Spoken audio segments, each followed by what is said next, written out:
You ask Tiger to solve. This deals with linear equations with one unknown.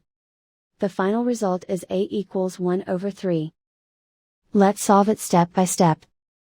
Simplify the expression. Break up the fraction. Simplify the fraction. Find the greatest common factor of the numerator and denominator.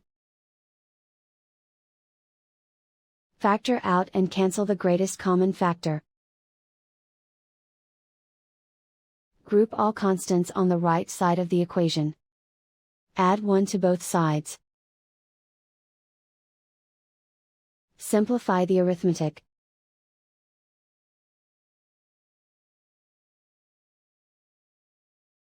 Isolate the a.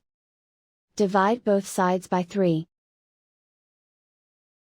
Simplify the fraction. And so the final result is a equals 1/3.